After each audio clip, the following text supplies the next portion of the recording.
Fifteen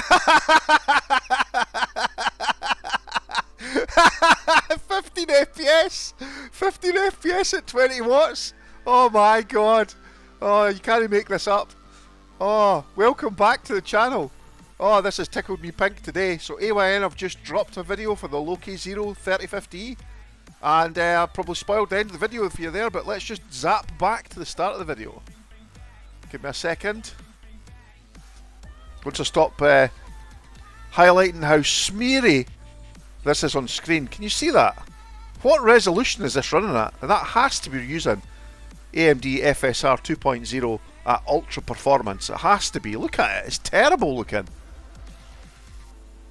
Look, every time anything happens on screen, it's just like a smeary mesh.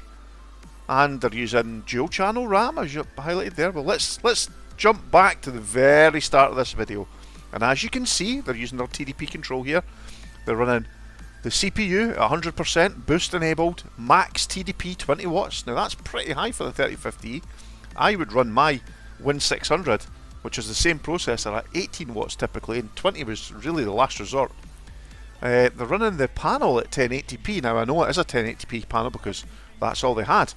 And look down here. Look when this was recorded. Today. And they've posted it today. So I think maybe they've tried to rush this video out and they haven't really thought about what they were posting. So at this point, does that not seem like the video's been slowed down? Why is that?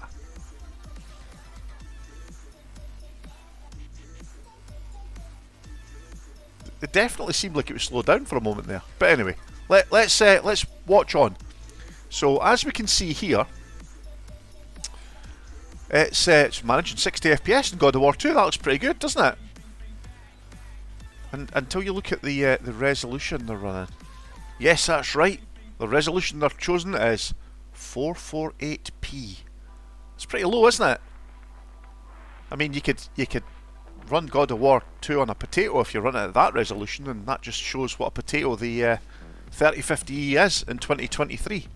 So I've seen a lot of people suggesting that if they had dual channel RAM, it would work so much better than the single channel setup of the Win 600. And I didn't doubt there would be a performance improvement, but it's not much of a performance improvement, is it? So here we have another game here.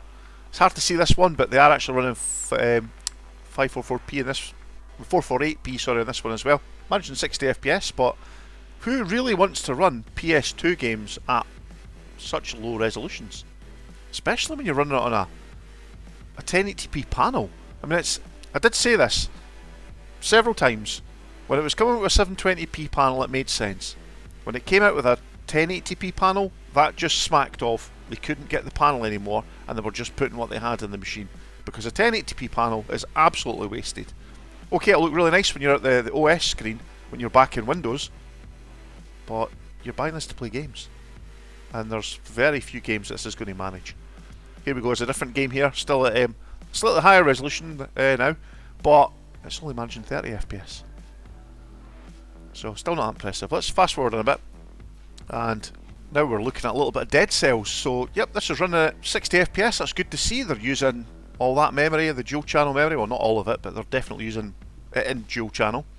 We've got to presume they're still running at 20 watts here, haven't we? Because they've not shown us the LCC to show they've actually reduced the watts. I really hope not. I mean, this should run at about probably half that.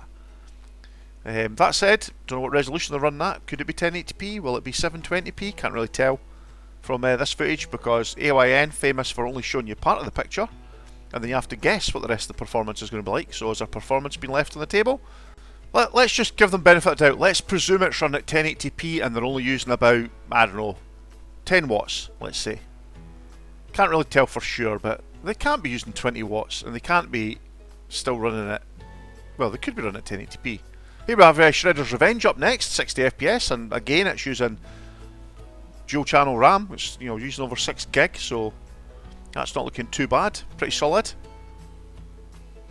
That could be 1080p, it could be 720p. It doesn't really make much difference on a pixel art type game like this. So okay, and then this this absolute mess. What's this running at? 240p upscaled maybe? That looks absolutely horrendous. They're using every single bit of that dual channel RAM.